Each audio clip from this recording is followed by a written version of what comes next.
इस बीच बड़ी खबर आपको बता दें, शहीद हेमंत करकरे पर दिए गए विवादित बयान को लेकर साथी प्रज्ञा सिंह ठाकुर ने अब किनारा कर लिया है।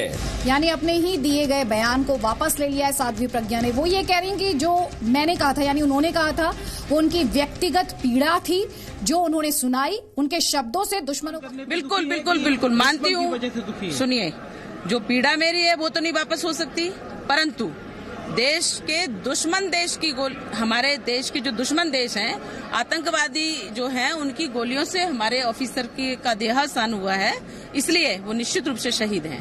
आपने जो बयान दिया था उसके बाद आपकी पार्टी ने आपके बयान से किनारा किया? किनारा नहीं किया, बिल्कुल नहीं। उन्होंने बिल्कुल सही कहा। देखिए, ये मेरा नहीं, ये मेरा बयान है। ये मेरा व्यक्तिगत पीड़ा थी जो मैं बोल रही थी, और मैं जो झेली थी उसको मैं बोल रही थी, और मुझे उस समय जो लगा वो मैंने बोल दिया।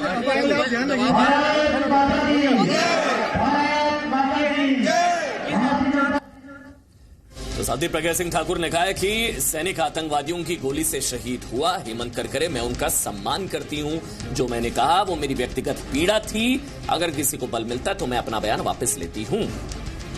ये हमारे व्यक्तिगत पीड़ा थी, वो मैंने बोली थी, और हमें ऐसा लगा कि हमारे दुश्मन देश खुश हो रहे हैं, हम देश के दुश्मन और बाकी के सब दुश्मन खुश हो रहे हैं, इसलिए मैंने कहा ये मेरे घर की बात है।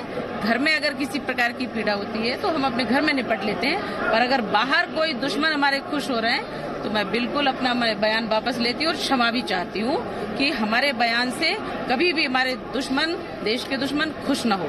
तो पीड़ा मेरी है वो तो नहीं वापस हो सकती, परंतु देश के दुश्मन देश की हमारे देश के जो दुश्मन देश हैं, आतंकवादी जो हैं, उनकी गोलियों से हमारे ऑफिसर का देहावसान हुआ है, इसलिए वो निश्चित रूप से शहीद हैं।